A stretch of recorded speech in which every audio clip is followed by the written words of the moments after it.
Hello అండి, welcome to మావి చిగురు స్టోరీస్. ఈరోజు కథ భార్యాభర్తల బంధం. ఈ కథ రచించిన వారు తోటా జాహ్నవి గారు. ఈ కథ మీకు నచ్చితే లైక్ చేయటం మర్చిపోకండి. మీకు ఎలా అనిపించిందో కామెంట్ చేసి చెప్పండి.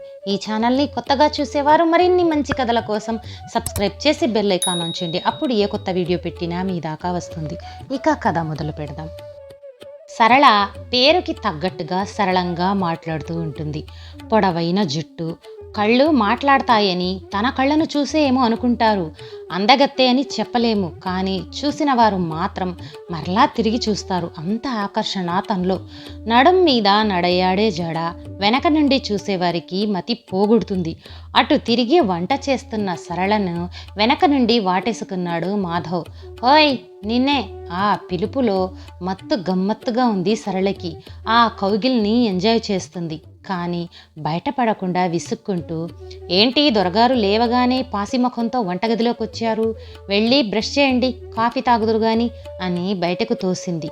అబ్బా వెళ్తాను లేవే, ఒక గడి అయినా దగ్గరకు రానివ్వు అని గారాలు పోతూ చుట్టుకుపోతున్నాడు. అబ్బా వదలండి అంటూ గట్టిగా అరుస్తూ లేచింది సరళ. లేచి పక్కన చూసి జరిగింది గుర్తుకు తెచ్చుకుని బాధపడి పక్కన గ్లాసులో ఉన్న వాటర్ తాగి పడుకుంది అన్న మాటే కానీ నిద్ర మాత్రం పట్టలేదు. మధు మధు అని తన మనసు పదే పదే కలవరిస్తుంటే బలవంతంగా పడుకోటానికి ప్రయత్నిస్తుంది. అక్కడ మాధవ్ కూడా తుల్లిపడి లేచాడు. ఎవరో తన్ని పిలుస్తున్నారు. మధు! ఆ పిలుపులోని కమ్మదనం తన చెవులకు చేరుతుంది. లేచి తన డైరీ తీసి చదువుతుంటే జ్ఞాపకాలు అలలు అలలుగా ఒడ్డుకొస్తున్నాయి. తను సరళతో గడిపిన ప్రతి క్షణం ఒక తీయని అనుభూతి. ఎంత రాత్రైనా తన కోసం కాచుకొని కూర్చునేది. తాను ఎన్నోసార్లు చెప్పేవాడు, నా కోసం చూడకు, నువ్వు తినేసి పడుకో, నా దగ్గర ఉన్న వేరే కీతో తలుపు తీసుకొని వస్తానని. అయినా కూడా వినేది కాదు. మీకోసం ఎదురు చూడటంలో నాకున్న తృప్తి, నా చేతులతో మీకు వడ్డించి మీతో కలిసి తినడంలో ఉన్న ఆనందం మరి దేనిలో లేదు. నన్ను ఇలాగే ఉండనివ్వండి అనేది ఎప్పుడు. కానీ ఏమైంది ఈరోజు? ఈ పరిస్థితికి కారణం ఎవరు? తల పగిలిపోతుంది ఆలోచిస్తుంటే. సరళ ఎవ్వరు మన మధ్యకొచ్చారు అనుకుంటూ పడుకున్నాడు మాధవ్. అనుక్షణం మాధవ్ జ్ఞాపకాలే. ఒక్క నిమిషం కూడా వదలటం లేదు సరళంలో. ఇంత ప్రేమించే మనుష్యుల మధ్య ఈ దూరానికి కారణం ఎవరు, ఏమిటి? తెల్లవారి లేచి కోర్టుకు వెళ్ళాలి అన్న తలపే భరించరానిదిగా ఉంది ఇద్దరికీ. రేపటి ఉదయంతో తమ అందమైన కళ చెదిరిపోతుంది. క్షణికావేశంలో తీసుకున్న నిర్ణయాలు ఎంత ఘోరంగా ఉంటాయో తామే ఒక ఉదాహరణ. ఎప్పుడూ మాధవ్ తన్ని వదిలి ఉండలేదు. తెల్లారి లేచిన దగ్గర నుండి ఓయ్ ఏమేయ్ అంటూ వెంట ఉండి జోకులు చెప్తూ నవ్వుతూ నవ్విస్తూ తిరుగుతూ తాను వంట చేస్తుంటే ఒక్కొక్క వస్తువు అందిస్తాడు. తాను గదిలో కూర్చుంటే అక్కడికే కాఫీ టిఫిన్లు తెస్తానంటే వినిపించుకుంటే కదా తాను టిఫిన్ ఇస్తే మాధవ్ తింటూ తనకు కూడా తినిపించేస్తాడు. మాధవ్ వెనక తిరుగుతూ సహాయం చేస్తుంటే ఎంత పని చేసినా అలసట అనేది ఉండేది కాదు. ఎంత పనైనా చకచకా చేసేసేది. ఒక చిన్న మిస్అండర్స్టాండ్ తమని ఈరోజు విడదీస్తున్నాయి. అసలు ఆ రోజు ఏం జరిగింది? ఆ రోజు తన అమ్మా నాన్న వచ్చారు. అదే రోజు మాధవ్ అమ్మా నాన్న కూడా అనుకోకుండా వచ్చారు.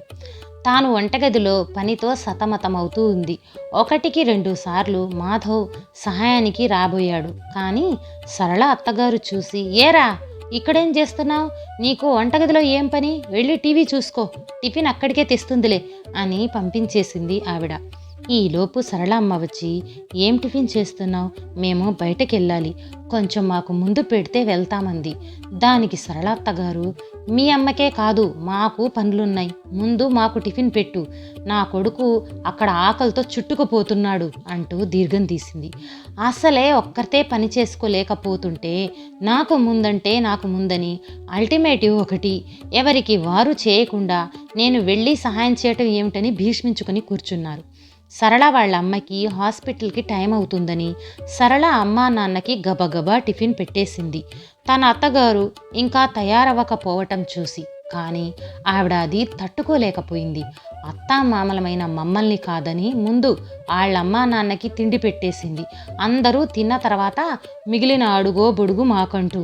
కానీ బయటకి మాత్రం, అవునులేమ్మ మీ అమ్మ వాళ్ళకి హాస్పిటల్కి టైం అవుతుంది, వాళ్ళకి ముందు పెట్టి పంపు, మేము తర్వాత తింటాంలే, మేమెక్కడికి వెళ్ళాలి ఇప్పుడు అనడంతో అమ్మయ్య అని ఊపిరి పీల్చుకుంది సరళ. మధ్యాహ్నమైంది. అందరూ భోజనాలకు కూర్చున్నారు. తమతో పాటు భోజనంకి కూర్చున్న వియ్యపురాల్ని చూసి ముఖం చిట్లించుకుంది మాధవ్ వాళ్ళమ్మ. కానీ బయటపడేది కాదు. తర్వాత ఇలాగే 2 రోజులు గడిచాయి. సరళ వాళ్ళ అమ్మా నాన్న ఊరెళ్ళిపోయారు. మాధవ్ వాళ్ళ అమ్మా నాన్న కూడా ఊరు బయలుదేరుతున్నారు. అప్పుడు మాధవ్ వాళ్ళ అమ్మ తమకు కొంత డబ్బు కావాలి అని అడిగింది. మాధవ్ 1000 రూపాయలు చేతిలో పెట్టాడు. మాధవ్ వాళ్ళమ్మ, ఇది చాలద్రా, ఒక 20,000 కావాలి, పుష్కరాలు వస్తున్నాయి, వెళ్తాను, ఖర్చులకు కావాలి అంది. దానికి మాధవ్, చూసావు కదమ్మా ఈ నెల ఎంత ఖర్చు అయ్యిందో, అయినా నీకేమీ లోటు, నాన్న సంపాదనంతా మీకే కదా, బాధ్యతలు కూడా లేవు, ఉన్నది 2, పల్లెటూరులో మీకు ఖర్చులేముంటాయి, నాన్న ఆఫీస్ టైంలోనే కాక ఎక్స్ట్రా వర్క్ కూడా చేస్తారు, గవర్నమెంట్ జాబ్ చేసే నాన్నకి 2 చేతుల సంపాదన, ఇక నన్ను అడిగితే ఎలా చెప్పు, ఈ నెల ఖర్చు కూడా ఎక్కువ అయ్యాయి. దాంతో మాధవ్ వాళ్ళ అమ్మ అంటే, మేము మీ ఇంటికి వచ్చి తింటున్నామని అంటున్నావురా, మీ అత్తగారు వాళ్ళు కూడా వచ్చి తిన్నారు కదా అని కోళ్ళను చురా చురా చూసింది. దానికి మాధవ్, అదేమిటమ్మా అలా అంటావు, ఇప్పుడు మీరు వచ్చి తిన్నారని ఎవరన్నారు, ఈ నెల ఎక్కువ ఖర్చు అయ్యింది, నా దగ్గర అంత మనీ లేదు, కావాలంటే మళ్ళీ నెలకిస్తానని చెప్తున్నా అంతే అన్నాడు. మాధవ్ అమ్మ, ఇప్పుడు పుష్కరాలకు వెళ్తాను, డబ్బు ఇమ్మంటే మళ్ళీ నెలకిస్తానంటామేమిటి అని గొడవ పెట్టుకుంది. తర్వాత ఆవిడ కామ్గానే వెళ్ళిపోయింది. కానీ తర్వాత ఏమైందో తెలీదు. మాధవ్ ఇన్నాళ్ళు సరళ చుట్టూ తిరగడం తగ్గించాడు. ఏమన్నా అడిగినా ఇక్కడ మీ అమ్మా నాన్న ఇచ్చిన మూటలు లేవు అనటం మొదలుపెట్టాడు. ఆ తర్వాత పండగకు అత్తగారి ఊరెళ్తే తన్ని పలకరించడానికి వచ్చిన ఊరు వాళ్ళు, మీ అమ్మా నాన్న మీ ఇంట్లోనే ఉంటారంట కదా, మరి మీ నాన్న ఉద్యోగానికి ఇబ్బంది కాదా, అలా కూతురింటికి వచ్చి ఉంటే, మీ అన్నయ్య మీ అమ్మా నాన్ని చూడడా అంటూ ఆరాలు తీస్తుంటే అవాక్కైంది సరళ. తర్వాత నుండి మరీ మారిపోయాడు మాధవ్. రోజు రోజుకు దేనికో ఒకదానికి గొడవ పెట్టుకోవటం మొదలెట్టాడు. ఆ గొడవ చిలికి చిలికి గాలివానలాగా మారి మాధవ్ సరళ మధ్య దూరానికి దారితీసింది. ఇప్పుడు మాధవ్కి సరళ అంటే కోపం. తన సంపాదన అంతా పుట్టింటి వారికి పెట్టేస్తుందని. రాను రాను పరిస్థితి ఎలా తయారైందంటే, సరళ ఏ పని చేసినా అందులో తప్పులు వెతికి సరళను సాధించేవాడు మాధవ్. ఒకరోజు అవసరమైన డబ్బు అడిగిన సరళతో, మీ అమ్మా నాన్న వచ్చి తినేస్తుంటే డబ్బులు ఎక్కడి నుంచి వస్తాయి, వెళ్ళి మీ నాన్నని 1,00,000 రూపాయలు అడిగితే అంటూ విసురుగా వెళ్ళిపోయాడు. దాంతో బొమ్మలాగా నిలబడిపోయింది సరళ. ఆ తర్వాత ఇదేంటి ఇలా అంటున్నారు, 2 రోజులు ఉండి వెళ్ళినందుకు ఇన్ని మాటలా, అయినా డబ్బు అవసరమైతే మా నాన్నని అడిగి ఎలాగో తెచ్చేదాన్ని, కానీ మీ అమ్మా నాన్న తిన్నారు కదా అందుకే డబ్బు అడిగితే అంటున్నారా ఏంటి అని చాలా బాధపడింది. అది మొదలు మీ ఇంటి నుంచి డబ్బు తెమ్మని రోజు గొడవ పెట్టుకునేవాడు. ఏ వస్తువు కావాలన్నా మీ ఇంటి నుంచి తెమ్మడం అలవాటుగా మారిపోయింది మాధవ్కు. అలా రాను రాను గొడవ విడాకులకు దారితీసింది. సరళ పుట్టింటికి వచ్చేసింది. ఇక ప్రస్తుతానికి వస్తే రేపు కోర్టులో హియరింగ్ ఉంది. ఇక్కడ మాధవ్, అక్కడ సరళ రాత్రంతా నిద్రలేక ఒకరి గురించి ఒకరు తలుచుకుని బాధపడుతున్నారు. మాధవ్కి 2 రోజుల నుంచి జ్వరంతో బాధపడుతున్నారు. పట్టించుకునేవారు లేరు. దాంతో ఒంటరితనంతో ఉన్న మాధవ్కి సరళ విలువ తెలిసొచ్చింది. మాధవ్ మళ్ళీ గతంలోకి వెళ్ళాడు. ఒకసారి ఇలాగే మాధవ్కి ఒళ్ళు తేలిని జ్వరం వచ్చింది. ఆ నీరసంలో వస్తుండగా బైక్ స్లిప్ అయ్యి రోడ్డు మీద పడిపోయాడు. ఆ తర్వాత ఎలాగో స్నేహితుల సహాయంతో ఇంటికి చేరి వారం రోజులు మూసిన కన్ను తెరవలేకపోయాడు. ఆ వారం రోజులు సరళ సరిగ్గా తిండి తినక తనకు ఎన్ని సేవలు చేసిందని చూసిన ఫ్రెండ్స్ చెప్పి, నువ్వు చాలా అదృష్టవంతుడివిరా, సరళ లాంటి భార్య దొరికింది, ఒక్కరితే చేసుకోలేకపోతుందని మీ అమ్మగారికి ఫోన్ చేస్తే ఇప్పుడు రావడానికి అవ్వదు, వాళ్ళ ఆవిడను చూసుకోమని చెప్పండి అని చెప్పి పెట్టేసింది ఆవిడ అని చెప్పారు. ఇప్పుడు కూడా ఒంటరిగా జ్వరంతో బాధపడుతూ ఒకసారి రమ్మని అడిగితే అమ్మ ఏమందో గుర్తుకొచ్చి మనసంతా బాధతో నిండిపోయింది.